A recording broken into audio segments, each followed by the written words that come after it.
Assalamualaikum warahmatullahi wabarakatuh. Salam sejahtera untuk kita semua. Om Swastiastu, Namo Buddhaya, salam kebajikan.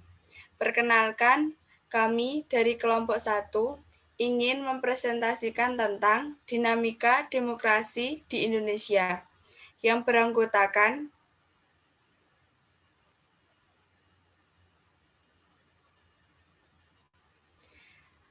Anna Maulana Adiwijaya, Leni Sufia Purnomo, Zulaika Putri Mukti Utami, Titin Khalifah, Ditauli Mauli Diva Abadi, Mei Adelia Sabrina, Niken Pradela, Muhammad Yudatri Pamungkas, Eva Silviani, Novalia Askarozana.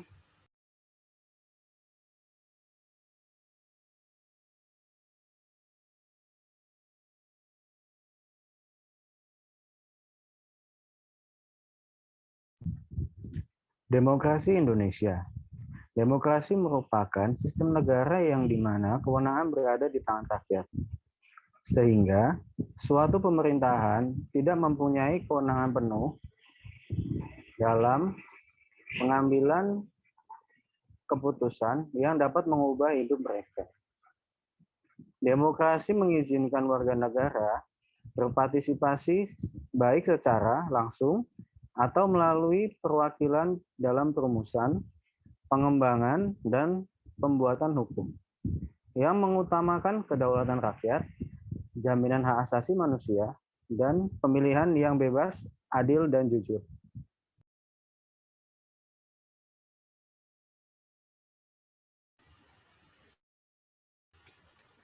Secara terminologi, banyak ahli mengemukakan pengertian demokrasi. Namun, dasar demokrasi selalu mengacu pada rakyat, yaitu A. Pelaksanaan kekuasaan negara ialah wakil rakyat yang terpilih karena rakyat yakin segala kepentingannya akan diperhatikan. B. Cara melaksanaan kekuasaan negara dengan senantiasa mengingatkan kehendak rakyat dan memenuhi kehendak rakyat. C. Batas kekuasaan negara demokrasi ditentukan dengan sebanyak mungkin memperoleh hasil yang diinginkan oleh rakyat asal tidak menyimpang dasar demokrasi. Pengertian demokrasi yang sangat populer yaitu pemerintahan dari rakyat untuk rakyat dan oleh rakyat.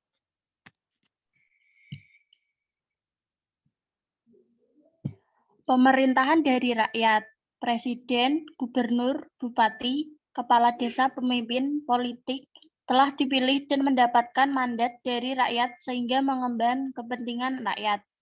Pemerintahan oleh rakyat, negara dijalankan oleh rakyat melalui mandat sehingga rakyat menjadi pengawas yang dijalankan oleh rakyat.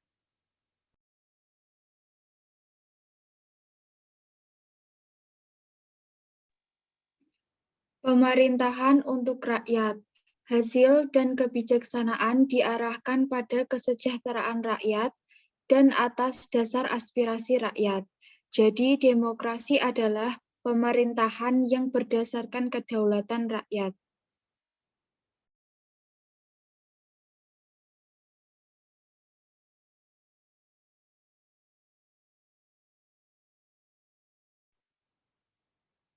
Prinsip demokrasi.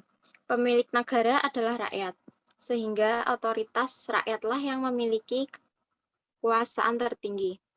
Oleh sebab itu, setiap warga negara memiliki hak untuk turut serta memilih wakil-wakil rakyat yang akan mewakilinya dalam memegang kekuasaan tertinggi, dan juga memiliki hak untuk bisa dipilih bagi jabatan tersebut atau jabatan di bidang kekuasaan lainnya. Orang-orang yang mewakili rakyat untuk memegang kekuasaan tertinggi dalam suatu negara dengan status suatu anggota suatu lembaga kekuasaan tertinggi yang lazim disebut parlemen atau lembaga legislatif, haruslah dipilih melalui suatu pemilihan umum yang diadakan setiap 5 tahun sekali.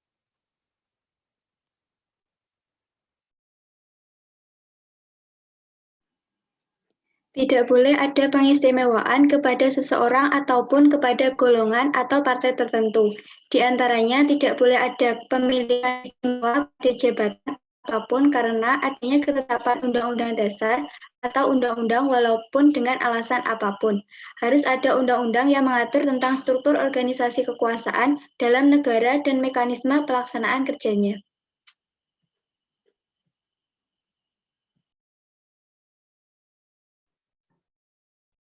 Dinamika demokrasi Indonesia. Demokrasi pada periode 1945 sampai 1950.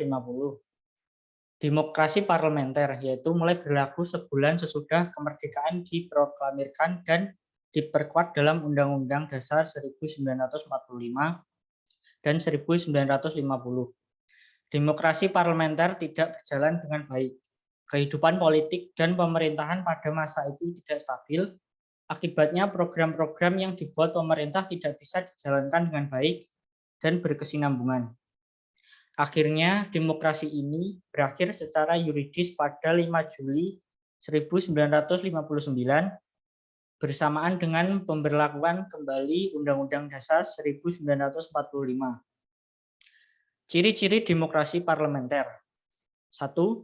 Pemerintahan dipimpin oleh Perdana Menteri dan Presiden atau Raja berperan sebagai kepala negara. 2. Lembaga eksekutif, Presiden dipilih oleh lembaga legislatif. Lalu, Raja dipilah berdasarkan peraturan atau undang-undang. 3. Perdana Menteri punya hak istimewa atau prerogatif yang bisa mengangkat dan menurunkan menteri. 4. Parlemen dianggap penguasa utama negara. 5. Kabinet pemerintahan koalisi tidak stabil dan kerap berganti. 6. Peralihan instabilitas politik dan pemberontakan di berbagai daerah.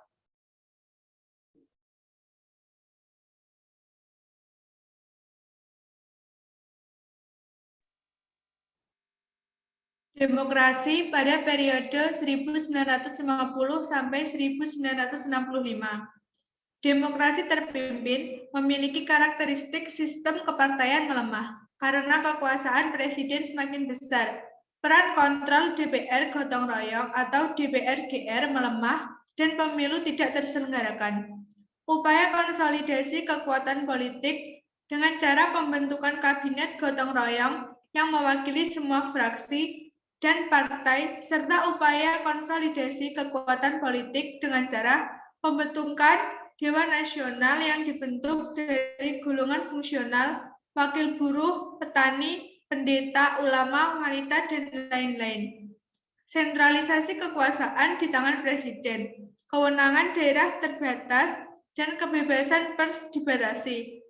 Sejumlah media dibredel, peralihan kudeta gagal, PKI lewat G30 S pada 1965 dan kepemimpinan yang dijalankan tidak memperbaiki kemelut ekonomi dan sosial sehingga Soekarno tersingkir dari kekuasaan dan digantikan.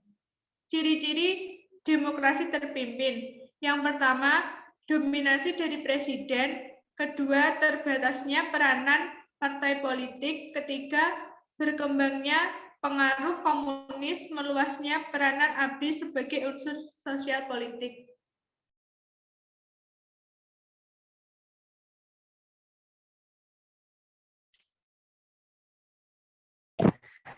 Demokrasi pada periode 1965 sampai 1990. Demokrasi Pancasila pada Orde Baru, saat Orde Baru lahir, demokrasi terpimpin mendapat penolakan keras.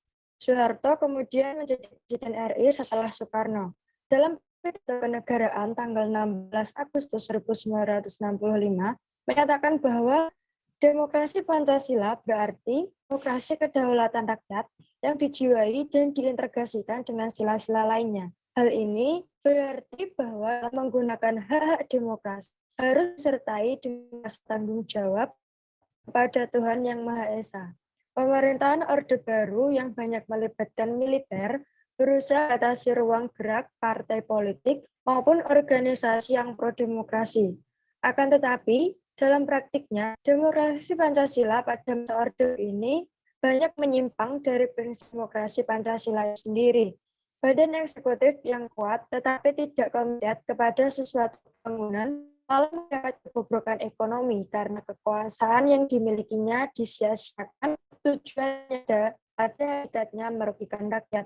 Peralihan di akhir Orde Baru, perekonomian kacau, harga BBM dan kebutuhan pokok melambung, demonstrasi massa dimotori mahasiswa menuntut reformasi dan Soeharto. Pemerintahan mandek akibat sebagian besar menteri mengundurkan diri dan Soeharto mengundurkan diri sebagai presiden pada 21 Mei 1998.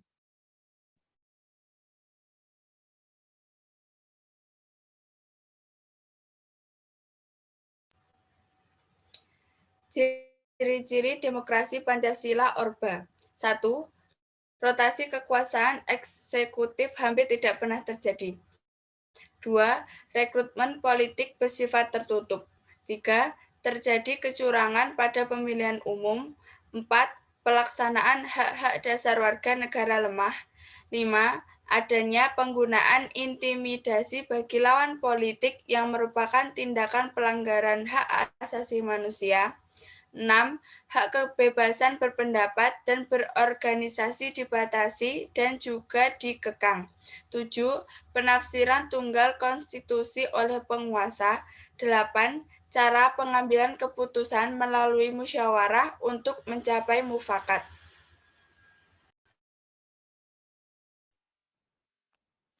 Demokrasi di era 1998 sampai sekarang. Demokrasi, transisi atau reformasi tahun 1998 sampai kini.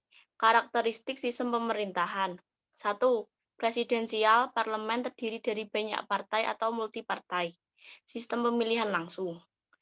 2. Untuk presiden dan kepala daerah, lembaga perwakilan dibagi menjadi DPR dan DPD. 3. Desentralisasi di kekuasaan dengan model otonomi daerah, kebebasan pers lebih baik. 4. Dibentuknya komisi-komisi independen negara seperti KPK. Sukses atau gagalnya suatu transisi demokrasi sangat bergantung pada 4 faktor kunci, yaitu komposisi elit politik, desain institusi politik, kultur politik atau perubahan sikap terhadap politik di kalangan elit dan non-elit, peran civil society atau masyarakat madani. Manfaat demokrasi. 1. Kesetaraan sebagai warga negara. 2. Pluralisme dan kompromi. 3. Memenuhi kebutuhan umum, seperti kebijakan yang mencerminkan keinginan rakyat. 4. Pembaharuan kehidupan sosial.